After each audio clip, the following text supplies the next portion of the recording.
Hello students, in this video we are going to discuss about some common forces in mechanics. Let's see. सबसे पहले मैं आपको एक बात बता दूं, we have the two type of forces जिनको हम बोलते हैं contact force and uncontact force. Contact force क्या होते हैं कि जब दो बॉडी एक दूसरे के कांटेक्ट में आते हैं और एक दूसरे पर क्या फोर्स अप्लाई करते हैं, उनको हम बोलते हैं कांटेक्ट फोर्सेस. और जब दो बॉडी एक दूसरे के कांटेक्ट में नहीं है फिर भी एक दूसरे पर फोर्स लगाते हैं तो उसको हम बोलते हैं अनकॉन्टैक्ट फोर्स. आप बोलेंगे ऐसे कैसे? Very simple. मान लीजिए ये मार्कर है और इस मार्कर को मैं ऊपर से ड्रॉप करता हूं तो तब भी ये मार्कर नीचे की ओर जाता है. किसकी वजह से? यानी अर्थ और इस मार्कर का कोई कांटेक्ट नहीं है, लेकिन इवन दैट अर्थ इस बॉडी पर क्या लगाती है? ग्रेविटेशनल फोर्स लगाती है. दो मैग्नेट अगर हम लेते हैं तो वे दोनों मैग्नेट एक दूसरे के साथ फिजिकली कांटेक्ट में नहीं है, फिर भी एक दूसरे को अट्रैक्ट करते हैं या रिपेल करते हैं due to magnetic field. Clear हो गया? तो जितने भी we have the two type of force, contact force and uncontact force. Contact force कौन होते हैं बता देते हैं. सबसे पहले we have two type of forces. Number one,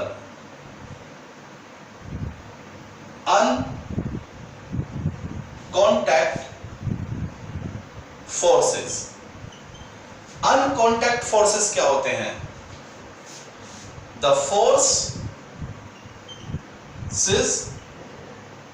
which act between the bodies without physical contact. यानी दो बॉडी एक दूसरे को टच भी नहीं करेंगे लेकिन तब भी एक दूसरे पर क्या लगाएंगी? फोर्स लगाती हैं. The forces which act between the bodies without physical contact. Example: gravitational force, magnetic force, electrostatic force. Electrostatic force कौन होता है? The force apply by charges. 12th class में इसके ऊपर पूरा एक चैप्टर है, you will get detail there. Gravitational force आप 11th क्लास में पढ़ लेंगे और मैग्नेटिक फोर्स भी आप 12th क्लास में ही पढ़ पाएंगे, लेकिन मेरे ख्याल से छोटी क्लास में थोड़ा सा बेसिक आइडिया आप लोगों को दे दिया जाता है. तो ये तीनों फोर्स कब लगते हैं? Without any physical contact. Body एक दूसरे से दूर है तब भी एक दूसरे पर क्या लगा लेती है? फोर्स. ग्रेविटेशनल फोर्स, सन और अर्थ एक दूसरे से काफी दूर है लेकिन फिर भी सन के ऊपर अर्थ का क्या है? Gravitational force. मून अर्थ से क्या है? बहुत ही ज्यादा दूर है लेकिन मून के ऊपर अर्थ का क्या है? जो अर्थ का ग्रेविटेशनल फोर्स है वो मून पर वर्क करता है. ऐसी मैग्नेटिक फोर्स, तो हमारे जो अर्थ है उसके पास अपना खुद का क्या है? मैग्नेटिक फील्ड है. अर्थ के पास ग्रेविटेशनल फील्ड भी है और मैग्नेटिक फील्ड भी है. ऐसी सन के पास भी ग्रेविटेशनल फील्ड और मैग्नेटिक फील्ड है. तो क्लियर हो गया? ऐसे ही इलेक्ट्रोस्टैटिक फोर्स, चार्ज की वजह से जो फोर्स लगता है. तो we will discuss briefly later on when we will get the topic as a main topic. चलिए, इसके बाद आता है अनकॉन्टैक्ट फोर्सेस. कॉन्टैक्ट फोर्सेस क्या होते हैं? Contact forces, the forces which act between the bodies when they are in physical contact. जब वे एक दूसरे के कांटेक्ट में होते हैं, when they are in physical contact. जैसे इसके एग्जाम्पल क्या हो सकते हैं? इसके एग्जाम्पल हो सकता है फ्रिक्शन, टेंशन, विस्कस, बॉयांस.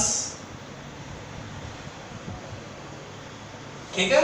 और भी कई सारे फोर्सेस हो सकते हैं.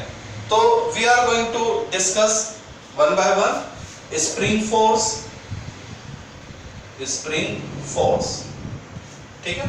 तो चलिए हम इन सभी को वन बाय वन क्या करते हैं, डिस्कस करते हैं। तो पहले तो आपको यही पता होना चाहिए कि how many type of forces we have the two type of forces, contact forces and without contact forces. Contact forces क्या होते हैं, जब दो बॉडी एक दूसरे के कॉन्टैक्ट में आते हैं तो उस वक्त वे जो एक दूसरे पर फोर्स लगाते हैं उसको कॉन्टैक्ट फोर्स बोलते हैं। अनकॉन्टैक्ट फोर्स, जब बॉडी एक दूसरे के कॉन्टैक्ट में नहीं है और फिर भी एक दूसरे पर फोर्स लगाती है तो उसको हम बोलते हैं अनकॉन्टैक्ट फोर्स। तो let's see one by one discuss करते हैं। सबसे पहले हम बात करते हैं टेंशन की। टेंशन को हम स्ट्रिंग फोर्स भी बोल देते हैं, क्योंकि टेंशन किस में आती है, स्ट्रिंग में आती है। अब वो स्ट्रिंग चाहे किसी फाइबर का बना हो चाहे किसी मेटल का बना हो, ठीक है। तो स्ट्रिंग फोर्स क्या होती है, तो ये बस आपको पता होना चाहिए। ये हमारे पास कोई भी एक थ्रेड, ठीक है। अब हमने इसका एक हमारे पास स्ट्रिंग है, उसको यहां से हमने रिजिड सपोर्ट से क्या कर दिया, ज्वाइंट करते हैं, लेकिन नीचे कुछ भी नहीं है। क्लियर हो गया। तो उस केस में ये जो वायर होगा थोड़ा सा लूज होगा, थोड़ा सा कैसा होगा, लूज। लेकिन जैसे मैं यहां पर एक वेट अप्लाई कर देता हूं तो ये वेट कैसे वर्क करता है, डाउनवर्ड। तो इस वेट को बैलेंस करने के लिए इस स्ट्रिंग में फोर्स आ जाता है जिसको हम क्या बोलते हैं, टेंशन। क्लियर हो गया। तो टेंशन क्या करती है, टेंशन स्ट्रिंग से अटैच जो बॉडी है उसके वेट को बैलेंस करती है, ठीक है। टेंशन का काम क्या है, दिस फोर्स यानी किसकी बात कर रहा हूं मैं, टेंशन की बात कर रहा हूं। This force balance the weight of body यानी mg। कौन सी body, attach with the string, ठीक है। इसका काम यही है, स्ट्रिंग के साथ जो भी बॉडी अटैच हो जाएगा उसके वेट को क्या करना, बैलेंस करना। ओके प्यारे बच्चों, चलिए आगे बढ़ते हैं। इसके बाद नंबर 2 जो हम पढ़ेंगे, स्प्रिंग फोर्स। स्प्रिंग फोर्स क्या होता है, सेम बिल्कुल ऐसा ही। हमने एक दोबारा क्या लिया, रिजिड सपोर्ट लिया, और इस बार स्ट्रिंग की जगह ये हमारा क्या था, स्ट्रिंग। इस बार हमने एक स्प्रिंग ले लिया, केवल एक छोटा सा चेंज किया। व्हाट वी हैव डन, हमने स्ट्रिंग की जगह स्प्रिंग ले लिया and again we apply a mass. तो क्या होगा, मास तो अपना वही काम करेगा, वेट mg डाउनवर्ड लगाएगा, लेकिन स्ट्रिंग में क्या अराइज हुआ था, टेंशन। ऐसे ही स्प्रिंग में भी प्यारे बच्चों एक फोर्स अराइज हो जाएगा जिसको हम बोलते हैं स्प्रिंग फोर्स, और इसकी वैल्यू होगी -kx। स्ट्रिंग में क्या बन जाता है, टेंशन। स्प्रिंग में क्या बन जाएगा, स्प्रिंग फोर्स। क्या बन जाएगा, स्प्रिंग फोर्स। F को हम बोलेंगे स्प्रिंग फोर्स।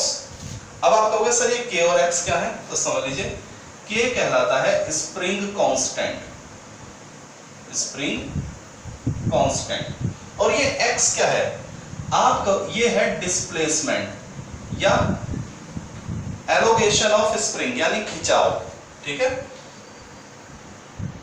डिस्प्लेसमेंट या एलोगेशन, खिंचाव ऑफ स्प्रिंग। क्योंकि स्ट्रिंग और स्प्रिंग में एक खास फर्क है। मेरी स्ट्रिंग अगर 10 सेंटीमीटर की है और आपने वेट अप्लाई कर दिया, तो वेट अप्लाई करने के बाद भी वो 10 सेंटीमीटर की ही रहने वाली है।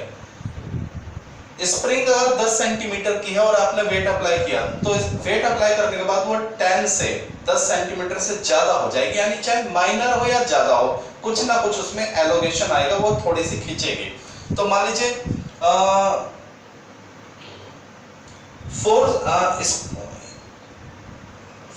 बॉडी मतलब वेट अप्लाई करने से पहले बॉडी जो थी, जो मेरी स्प्रिंग थी वो इतनी थी, ठीक है। लेकिन जब वेट अप्लाई किया तो वो अब जो स्प्रिंग है थोड़ी सी क्या हो जाती है, और खिंच जाती है, ठीक है ना, mg। यानी इतना उसके अंदर क्या आता है, चेंज आता है। ठीक है, स्प्रिंग थोड़ी सी क्या हो जाती है, खिंच जाती है। तो क्या ये बात आपको समझ में आ गई? तो स्प्रिंग फोर्स क्या करती है, इसका भी काम यही है। This force balance the weight of body, the weight of body attach with spring. Clear? तो यहां T is equal to mg लिख सकते हैं हम, और यहां पर क्या हो जाएगा,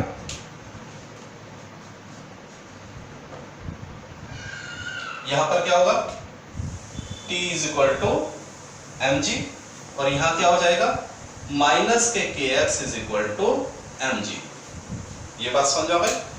अब आप लोगों सर ये माइनस का क्या मतलब है? माइनस रिप्रेजेंट करता है अपोजिट डायरेक्शन को। माइनस किसको रिप्रेजेंट करता है? अपोजिट डायरेक्शन को। क्लियर हो गया?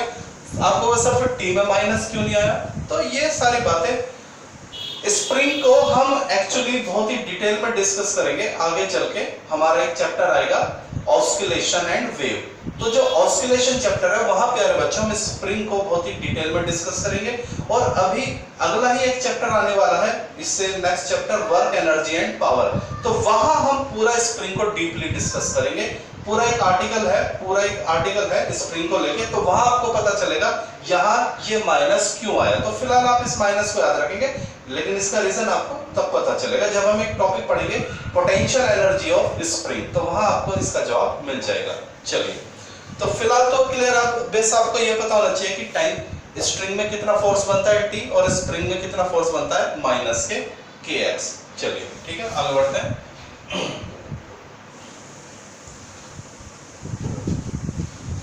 तो अभी हमने दो फोर्स पढ़े, टेंशन फोर्स और स्प्रिंग फोर्स। टेंशन किस में अराइज होता है? स्ट्रिंग में, और स्प्रिंग फोर्स किस में अराइज होता है? स्प्रिंग में। चलिए, इसके बाद हम बात करते हैं फ्रिक्शन की। किसकी बात करते हैं? फ्रिक्शन की।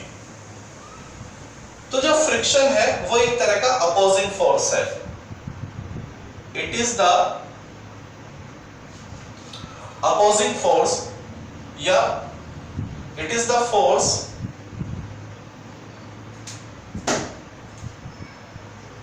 which act between two solid body get in physical contact।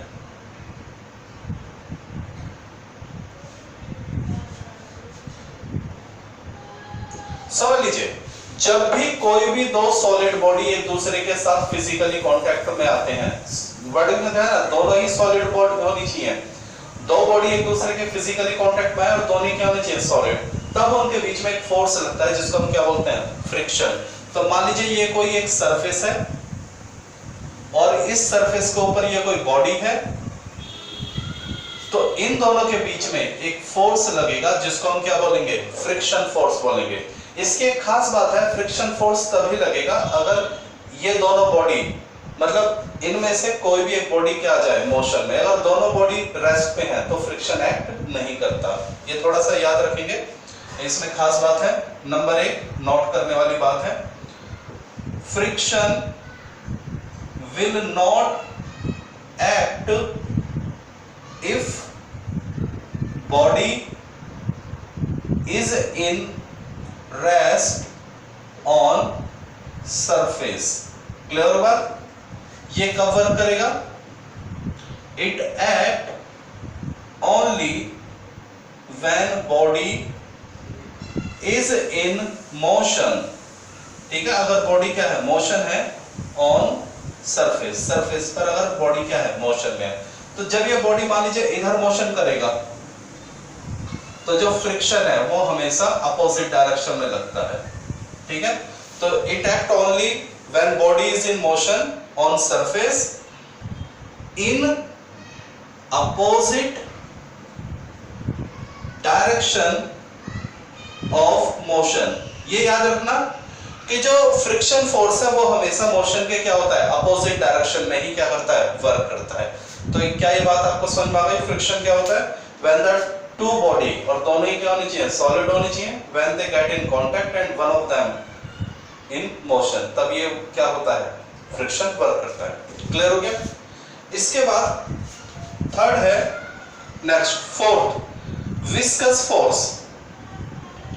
Viscous force, viscous force actually क्या है? एक तरह का फ्रिक्शन फोर्स ही है, बस फर्क ये है कि जब दो बॉडी एक दूसरे के कांटेक्ट में आते हैं, ठीक है, तो उसमें से एक बॉडी क्या होनी चाहिए? या तो सॉलिड होनी चाहिए या लिक्विड होनी चाहिए। मतलब सॉरी, जब दो बॉडी एक दूसरे के कांटेक्ट में आती हैं तो उन दोनों में से एक बॉडी या तो लिक्विड हो या गैस हो। क्लियर हो गया? तो एक तरह से हम ये कह सकते हैं कि फ्रिक्शन, जब भी फ्रिक्शन होता है लिक्विड के अंदर और गैस के अंदर, ठीक है, तब हम उसको क्या बोल देते हैं? विस्कस फोर्स बोल देते हैं। तो आप इसको ये बोल सकते हैं, it is the friction in liquid and gases. Clear हो गई बात? अब इस बात को मैं आपको ऐसे समझा सकता हूं। देखिए, अगर मैं सपोज कीजिए ये मेरा हाथ है और मैं इस हाथ को इस बुक के ऊपर ऐसे रब करता हूं, तो ये बुक क्या हो गया? सॉलिड। मेरा हाथ भी क्या हो गया? सॉलिड। तो मेरे हाथ और इस बुक के बीच में जो फोर्स लगेगा उसको मैं क्या बोलूंगा? फ्रिक्शन। अब मैंने अपना हाथ, एक बकेट लिया, बकेट में पानी भरा, अब मैं अपना हाथ उस पानी में क्या करता हूं? घुमाता हूं। तो मैं जब अपना हाथ उस पानी में घुमाता हूं, तब जो मेरे हाथ और उस पानी के बीच में फ्रिक्शन लगेगा उसको बोलूंगा मैं विस्कस। क्लियर होगा? और जब मैं अपना हाथ हवा में घुमाता हूं यानी गैस में, तो उसको भी क्या बोलूंगा? विस्कस। क्लियर होगा? या पानी एक लिक्विड दूसरे लिक्विड पर जो फोर्स लगाएगा उसको हम क्या बोलेंगे? विस्कस। या एक गैस दूसरी गैस पर जो फोर्स लगाएगा उसको हम क्या बोलेंगे?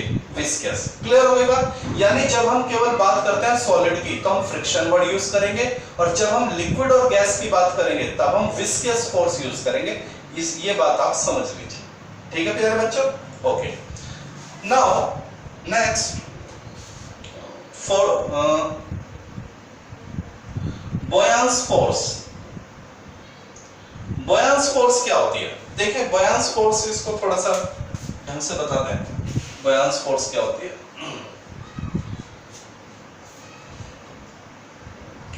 What is buoyancy force? Number 5, buoyancy force. सबसे पहले, जब भी कोई बॉडी किसी लिक्विड में इमर्स होती है तो वो लिक्विड उस पर एक फोर्स लगाता है, उसी को हम क्या बोलते हैं? Buoyancy force. It is the force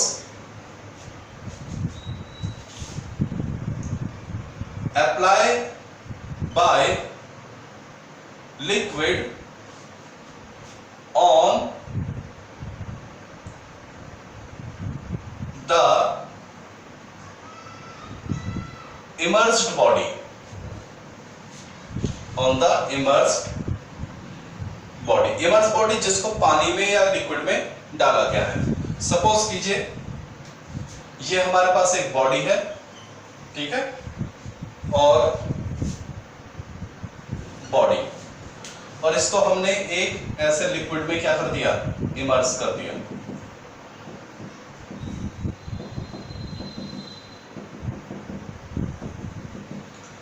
ठीक है प्यारे बच्चों? तो अब क्या होगा? ये जो लिक्विड है ये इस बॉडी पर चारों तरफ से फोर्स लगाएगा। ध्यान देना, यहां से भी फोर्स लगेगा, इसको मैंने कह दिया F1, इधर से भी फोर्स लगेगा F2, ऊपर वाला लिक्विड भी फोर्स लगाएगा F3, नीचे वाला लिक्विड भी फोर्स लगाएगा F4। तो जब किसी बॉडी को किसी लिक्विड में इमर्स किया जाता है तो वो लिक्विड उस बॉडी पर चारों तरफ से फोर्स लगाता है, और उस फोर्स को हम क्या बोलते हैं? बॉयंस फोर्स बोलते हैं। क्लियर हो गए? अच्छा, बॉयंस फोर्स का एक दूसरा नाम है थ्रस्ट। थ्रस्ट भी बोल देते हैं इसको। बॉयंस फोर्स का दूसरा नाम क्या है? थ्रस्ट। तो जरा ध्यान देना, अगर मैं आपसे बोलूं F1 का नाम बताइए, तो F1 किसका फोर्स है? लिक्विड का। किस पर? बॉडी पर। तो F1 कहलाएगा बोयांस फोर्स या थ्रस्ट। अगर मैं आपसे कहूं F2 के बारे में बताइए, तो आप कहेंगे सर ये भी क्या है? बोयांस फोर्स है। बोयांस फोर्स क्या बताया था? ऐसा force, the force apply by liquid on a immersed body. अगर मैं आपसे ये कहूं F3 क्या है, तो आप कहेंगे सर ये भी क्या है? बोयांस फोर्स है, यानी थ्रस्ट। क्लियर हो गई बात? और अगर मैं बोलूं F4 क्या है, तो आप कहोगे सर ये भी क्या है? बोयांस फोर्स है, थ्रस्ट। बोयांस फोर्स, ये चारों क्या है? बोयांस फोर्स है। लेकिन अब जरा ध्यान देना, F1 को देखिए, तो F1 बोयांस फोर्स है या थ्रस्ट है, लेकिन कैसे? हॉरिजॉन्टली। थ्रस्ट कहां? In horizontal. क्लियर हो बात? F2 क्या है? ये भी बोयांस फोर्स है, थ्रस्ट है, लेकिन कैसे? Horizontal, in horizontal. अब अगर हम बात करें F3 की, तो F3 क्या है? ये भी बोयांस फोर्स है, थ्रस्ट है, लेकिन कैसे? Vertically downward, in vertical downward. और अगर हम बोले F4 क्या है, यही ध्यान देने वाली बात है, तो आप कहेंगे ये भी बोयांस फोर्स है, यानी थ्रस्ट है, कैसे? In vertical upward. समझ में आता है? Vertically upward. तो ये जो F4 है, ये जो F4 है, ये क्या है? ये थ्रस्ट है, किधर? अपवर्ड डायरेक्शन में, तो इसको हम बोलते हैं up thrust.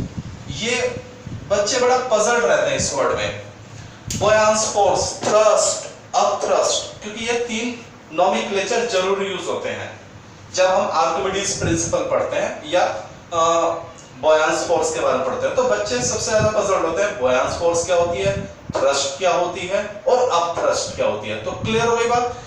Liquid immerse body पर किसी भी डायरेक्शन में फोर्स लगाए तो उस फोर्स को हम क्या बोलेंगे? बोयांस फोर्स और थ्रस्ट, आप उसको कह सकते हैं।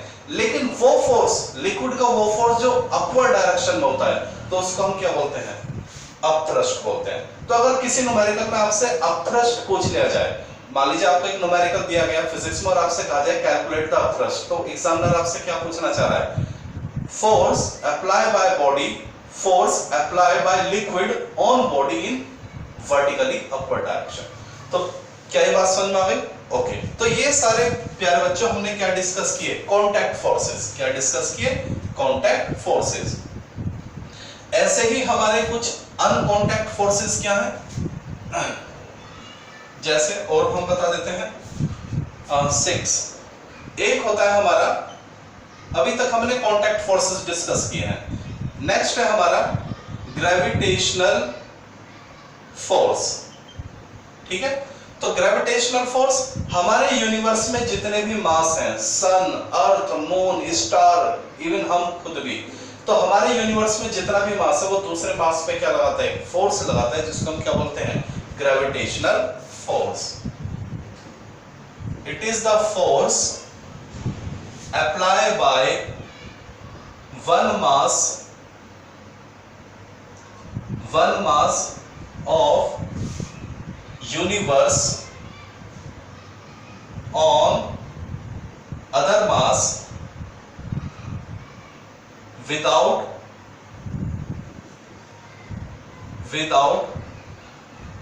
any physical contact। क्लियर हो गया? हमारे यूनिवर्स का कोई भी एक मास दूसरे मास पे जो फोर्स लगाता है विदाउट एनी फिजिकल कांटेक्ट, उसी को हम क्या बोलते हैं? Gravitational force. क्या बात समझ आ गई? Gravitational force. इसके बाद नेक्स्ट आता है